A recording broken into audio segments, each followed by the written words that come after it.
भंडारा जिल्ह्यातील भंडारा तालुक्या अंतर्गत असलेल्या विविध कार्यकारी सोसायटी सिल्ली अंतर्गत असलेल्या रास्तभाव दुकानास जिल्हा पुरवठा अधिकारी नरेश वंजारी यांनी या संस्थेचा परवाना रद्द केला आहे।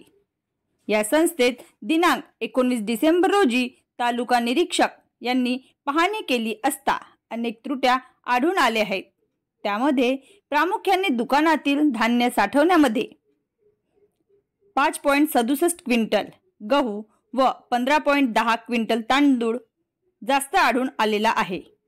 हा अतिरिक्त धान्य साठा कुठून आला, कुठल्या गैरपद्धतीने खरेदी करण्यात आला याचे योग्य उत्तर देऊ न शकल्यामुळे सदरच्या संस्थेचा परवानाच तपासणीच्या नियमानुसार रद्द करण्यात आला आहे। तसेच यापूर्वी देखील या संस्थेत मोठा घोटाळा व आर्थिक अहवालात बनावटी कागदपत्रांचा वापर व गावातील काही मृत कुटुंबियाच्या नावाने राशन वाटप केल्याचा ठपका होता। या संस्थेचे सचिव यांच्या अशा बोगस व्यवहारातून अनेक ठिकाणी मालमत्ता खरेदी करण्यात आले आहेत।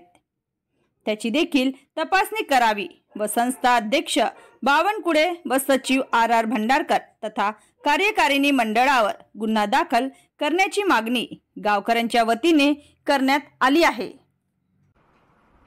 दिनांक 19/12/2024 रोजी भंडारा तालुक्याचे निरीक्षण अधिकारी यांनी विविध कार्यकारी सेवा सहकारी सोसायटी सिल्ली इथल्या दुकानाला भेट दिली।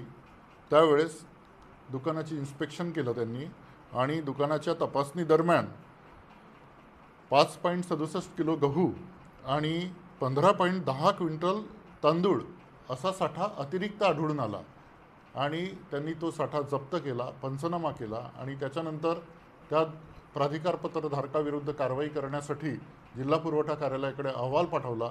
त्यांना कारणे दाखवा नोटीस बजावण्यात येऊन सुनावणीची संधी देऊन त्यांचा परवाना रद्द करण्यात आलेला आहे।